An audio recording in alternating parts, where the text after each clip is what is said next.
snack. Ako na naman po to si Nyolo. Magbibigay po tayo reaksyon. Ito pong hayop na Duterte Youth Party List na to, pinagloloko-loko talaga tayo eh. Order ng COMELEC, dumepensa ang Duterte Youth Party List na political name ang ginamit ng first nominee nilang Political name, no? Lupit, no? Mayroon din pala yung political name. Dapat ginamit mo na lang Bonifacio.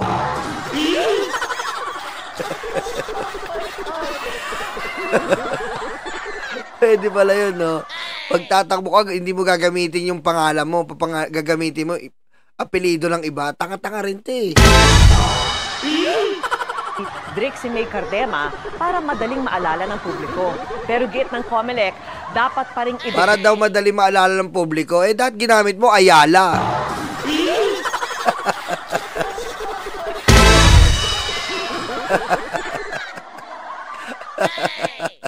O kaya ginamit mo Sobel. Bobo ang puto. Bobo! Tanga-tanga. Dadahilan mo sa COMELEC, gano'n. Eh di may perjury kang kaso nun. Falsification yun eh. Bobo ang putik. Clara, ang tunay na pangalan ng isang kandidato sa Certificate of Candidacy, Nomination at Acceptance of Nomination. Nakatutok si Sandra Aguinaldo. May paliwanag ang Duterte Youth Party List kaugnay sa paggamit ng ibang apelyido ng kanilang first nominee na si Representative Drixie May Suarez Cardema.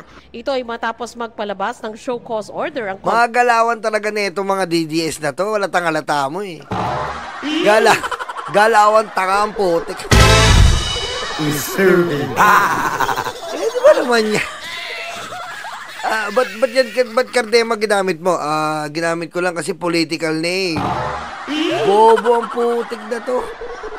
COMELEC upang hinga ng paliwanag si Suarez Cardema. Matatandaang may ilang kumo-question sa social media kung bakit Cardema ang kanyang apelido sa kanyang Certificate of Candidacy, Certificate of Nomination at Certificate of Acceptance of Nomination. Gayong hipag siya at hindi asawa ni Ronald Cardema, chairman ng Duterte Youth. Yung kita mo, yun po ang doon. Kaya lumalabas, dalawa asawa niya eh.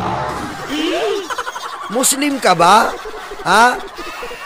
Muslim? Lumalabas dalawa asawa mo eh. Pero mo, hipag mo, ginagamit apelido mo. Eh paano pag nag-asawa siya? May asawa na nga yata eh. Pwede ba naman yun?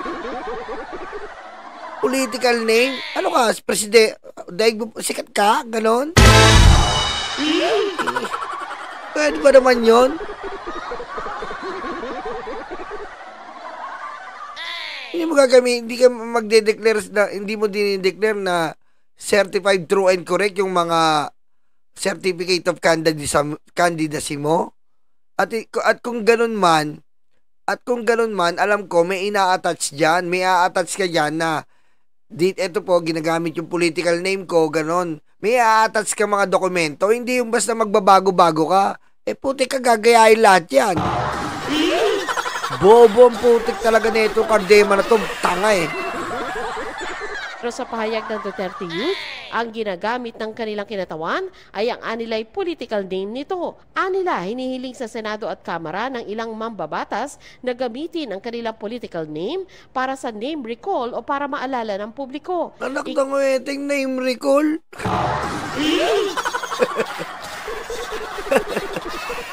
Ang galing. Kinatwiran pa ng Duterte Youth na gumagamit din umano ng ibang pangalan o kaya'y apelido ang ibang mambabatas. Ang tanga-tanga mo ang inaano, yung sitwasyon mo. Lagi ka nakasisi sa iba eh. Yung sarili mong problema, hindi mo masolusyonan eh. Turo ka ng turo sa iba. Turo ka ng turo sa iba. Yung katangahan mo, ayaw mong ayusin. Si ano nga, ganito eh. Mahilig to eh. Diba, ano sabi niya? Yung yung COMELEC, pag hindi nyo kami promote, sisiraan ko kayo, lalabas ko yung baho mo. Nanakot ka pa? Kung national concern daw ang issue, dapat ay magpadala ng show cause order ang COMELEC, hindi lang sa kanila kundi sa lahat ng mambabatas na gumagamit ng political name. Ang Duterte Youth ay nag-number 2 sa nakarang eleksyon at nakakuha ng 3 seats sa Kongreso. Sagot ng COMELEC, bagamat gumagamit ng ibang pangalan o kaya ay nickname ang ilang politiko, dapat pa rin nilang ideklara ang tunay nilang pangalan sa Ginagamit lang ng mga natin, politiko, mga, halimbawa, si Lito Lapid, Leong Guerrero, mga ganyan. Pero ikaw, putik, gagamitin mo yung political name mo?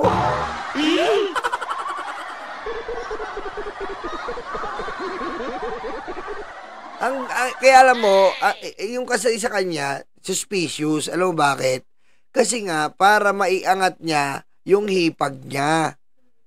Ganyan ang style niyan. Para sila ang pamuno sa Duterte Youth. Sila ang magmando.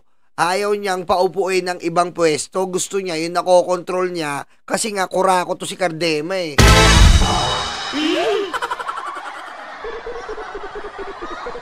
Certificate of Candidacy, Certificate of Nomination at Certificate of Acceptance of Nomination. Pwede ka magkaroon ng stage na, pero syempre sa mga opisyal na dokumento, kahit pa nga ikaw mag-a-apply ng passport, kinakailangan mabibigay mo pag nag-fill up ka ng form yung tunay na pangalan mo.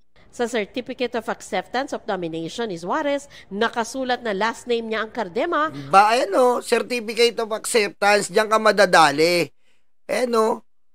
Bawal yan eh. True name mo ilalagay mo dyan. Tanga-tanga, full name nga eh. Bobo.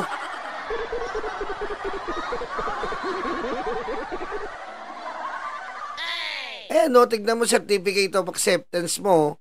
Dapat yan, full name, surname, first name, middle name. Ilagay mo Cardema. Di falsification ka na, perjury yan. Bobo. At middle name ang Suarez. Wala namang tanong sa COC kaugnay sa palayaw na nais gamitin ng isang nais kumandidato. Yes, pwede mong gamitin palayaw. Kung anong palayaw mo. Halimbawa, tulad ni Manny Pacquiao. Manny, pwede. Manny Pacquiao kasi alam ko Manuelito siya eh. Manny Pacquiao. Okay yon. Ramon, Bong Revilla. Pwede yon. Kilala siya doon eh, Bong Revilla. Pero, putik, para gamitin mo yung, lalo na't, isipin nyo po lalo na't babae to, intentional to. Surname po, iba po ang pag surname. Surname yun eh. Screen name, palayaw, okay. Pero pag surname, iba na yun, lalo na't babae ka. Babae ka, tandaan mo, ibig sabihin yan, kung maaari maglalabas kayo ng marriage contract.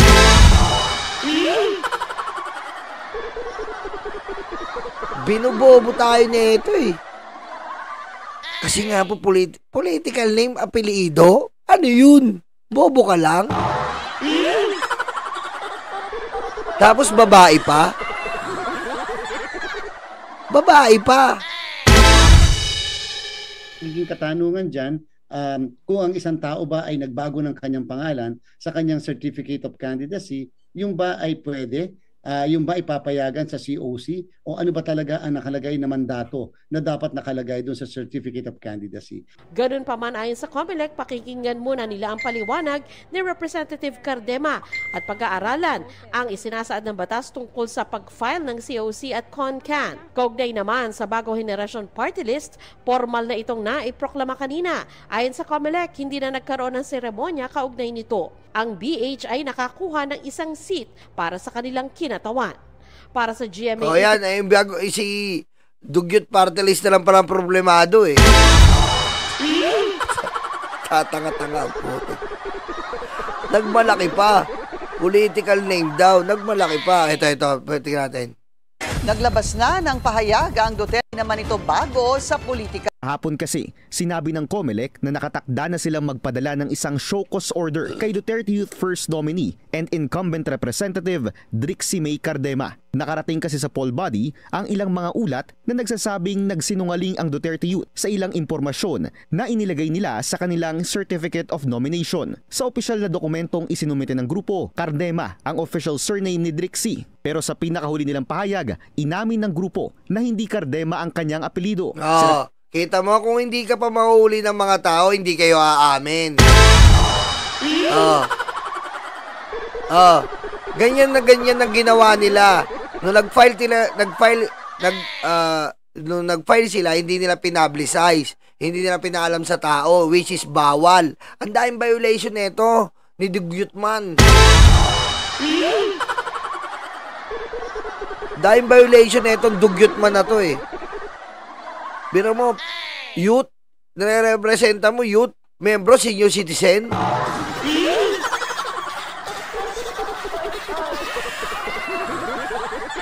Tsaka hindi makakalusot to kasi po, babae. Babae po ang pinalitan niya ng surname. Okay, sana kung ginamit na lang sa lagay yung pangalan. Pero kaduda-duda po yun. Cardema, tas papagamit mo sa hipag mo. Anong sense? Anong sense? Anong sense? Kita mo? Kasi nga, inaano nila para mamamani obra netong hayop na Cardemang to ang kanilang party list. Ayaw niya ibigay sa iba, hindi katulad ng ibang party list, nakakalat yan sa iba't ibang representative. Eto, siguro suwapang.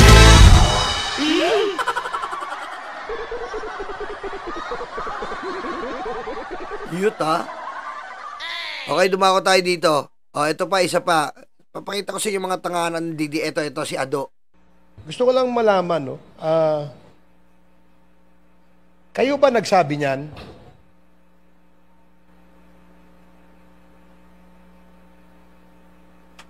Parang hindi kayo sigurado eh. Kayo po ba nagsabi niyan?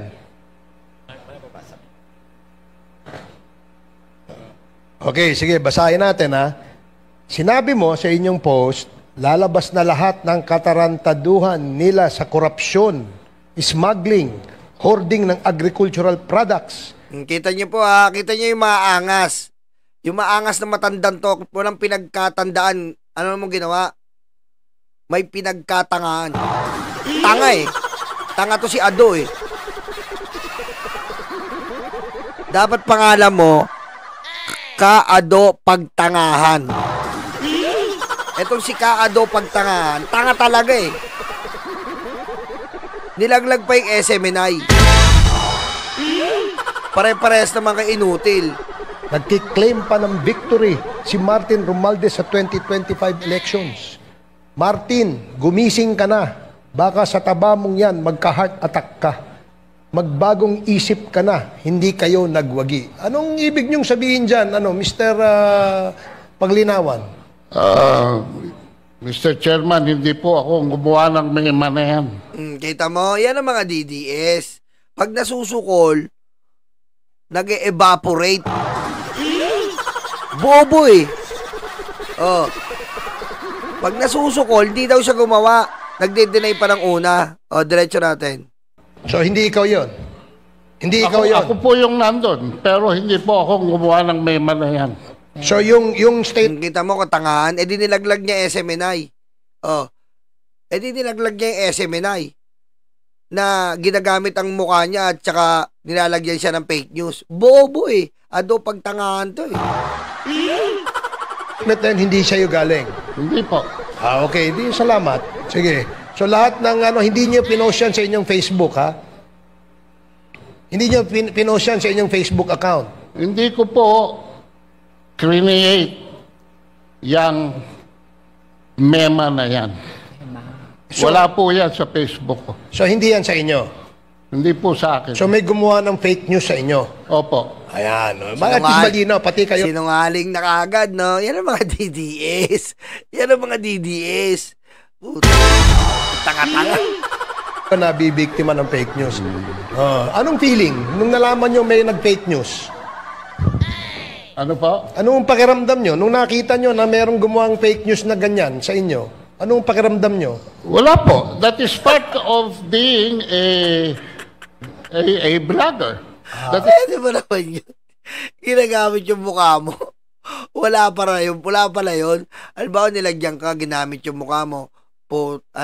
Papatayin ko ang si VP Sara Duterte, alam mo, nakalagay yung mukha mo, hindi ka pala ma-alarma, no?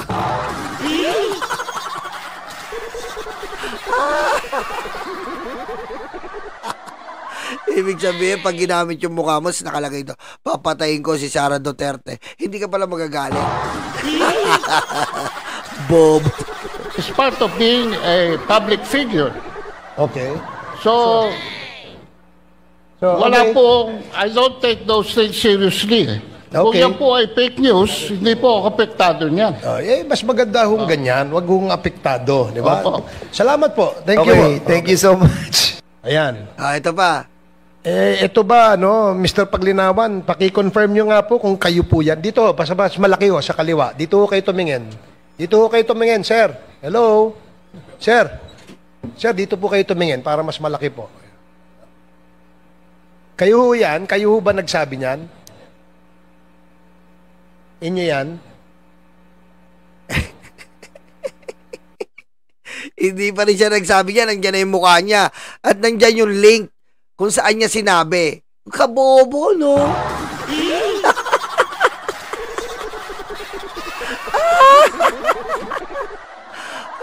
Mga DDS to, papamura ka talaga po. Please reply, Mr. Ado. Yan po ay klarong-klaro na mema ng SMNI. Pero sinabi niyo po yan. Hindi? Alin po? Yun, yung... Hindi nga po wala nga ang quotation marks.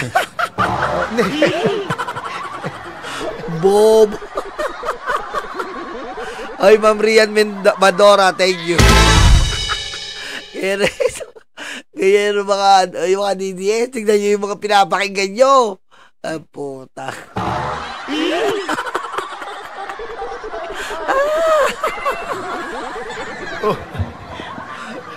mo, hindi na siya mapakali, oh. Hindi na siya mapakali, oh. Na to, nakadiaper na rin to, eh.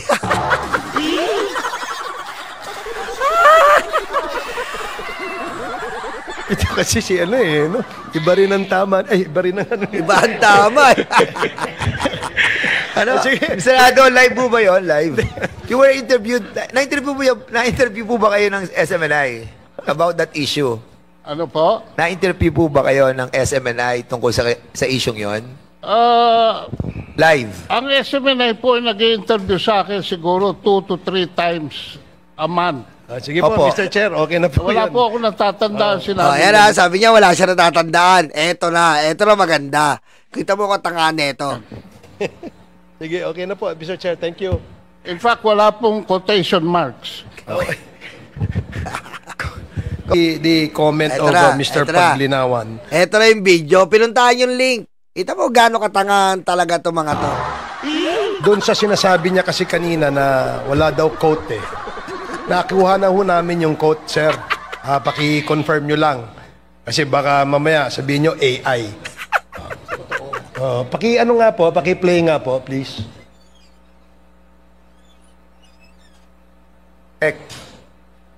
So, totoo. Yun nasa nasa video eh. This information was just shared. Ayan yung link, pinlay. Tignan mo. Kita mo, tanga-tanga. Shared by some friends and said, Okay, go. Ayan, kayo ho yung ini-interview, sir? Mr. Paglinawan? Hello? Hello? Sir, kayo po yan, ini-interview? Opo. Okay. Play muna. Pwedeng paki-play yung video? Ang direksyon niya. Audio. Panlima, yung pagbubulol-bulol niya. Malimit na pagbubulol-bulol. Magaling naman mag-English ang ating Pangulo eh. Bakit commission nagkakabuhol-buhol? So, ang taong bayan sa perception level, no? Ay kumbinsido na nagdodroga talaga ang ating Pangulo. No? In fact, baka nga yung pamilya niya eh. Yung pagbubulol-bulol. Okay, sige, Magaling salamat. naman mag-English ang ating Pangulo. Okay. Ay, alam mo, bobo, mamamatay ka na lang eh. Bobo ka pa eh. Alam mo, yung ginagawa mo, duduroan ka ng apo mo sa muka. Binigyan mo sila ng kahihiyan, hayop ka eh. Ha? Hindi mo binigyan kay Ian lahi mo. Wala na, buong lahi mo, tanga na.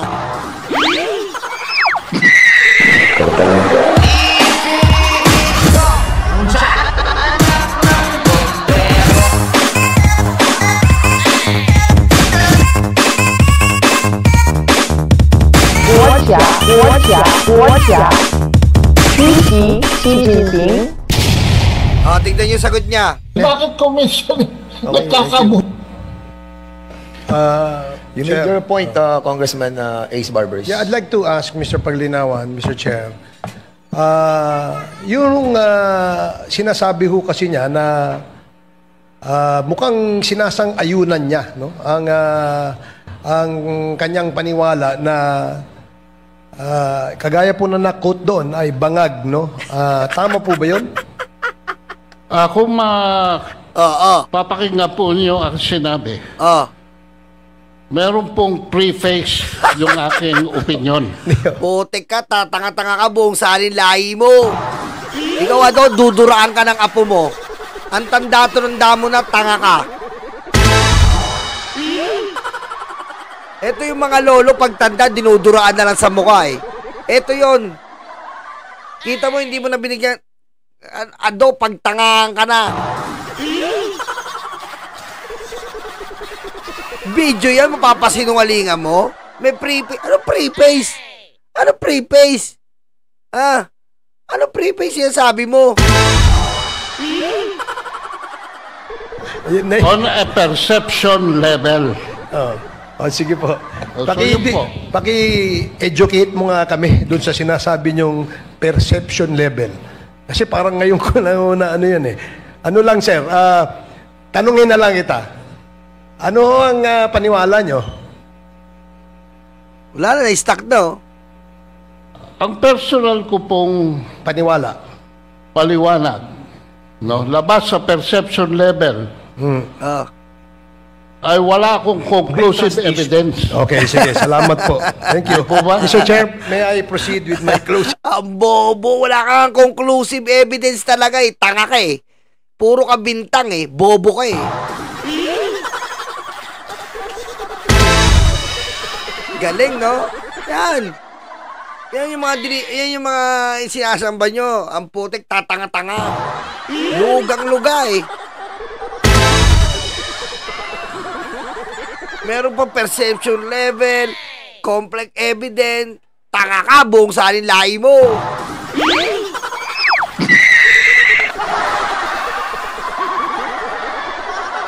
Uy! Butik Parang, Mamulalain, inuutosan mo yata yung computer ko ha. Mamulalain. Nag-iiyot-iyot na.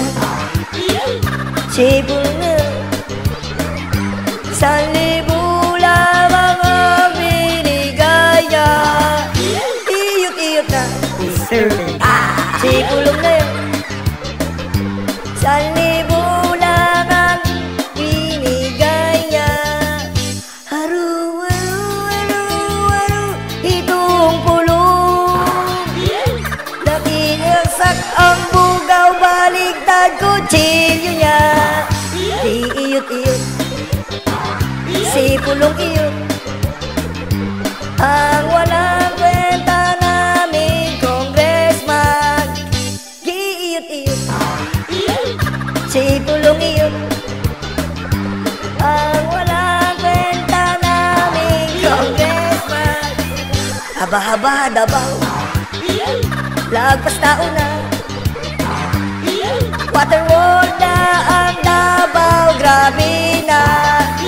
Irigasyon na ang aming Davao. Supply ng tubig sa magsasaka. Haru, haru, haru, haru, itupulong. Kita sa CCTV, baligtad kutsilyo niya.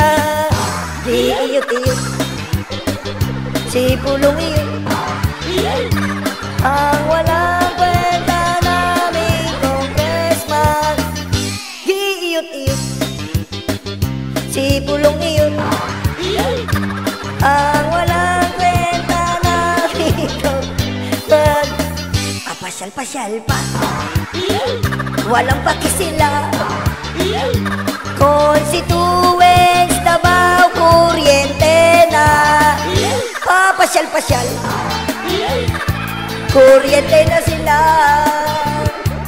Walang pakialam basta maiyot niya. Giiyot-iyot. Si Pulong. Wala pwede.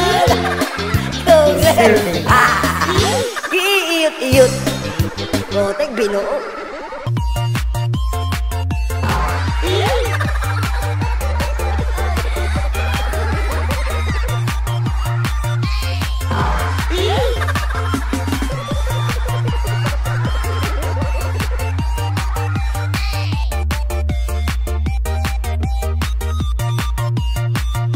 Ma'am Cartolina lang, tumigil ka na. Tanga si Bato. Nagre-resolusyon, wala sa batas ito. De facto, ikaw ay impacto.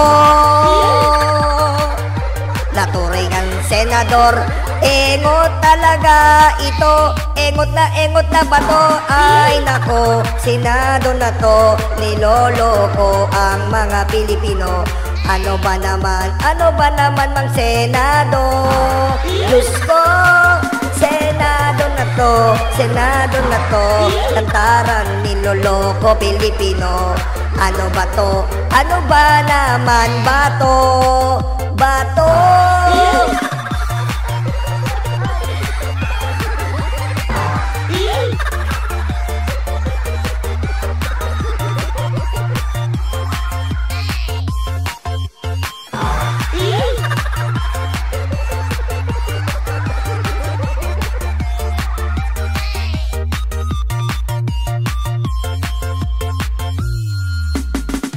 Sinti pa nitong mabahong keso.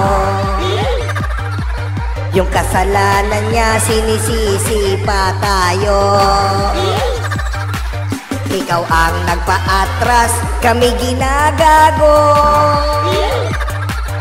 Ikaw ang dapat sisihin dito, keso. Hoy keso, Senado na to. Niloloko na ang mga Pilipino. Kesyo ganyan, kesyo ganito, keso baho. Senado na to. Niloloko ang mga Pilipino. Keso ganyan, keso ganito, keso baho.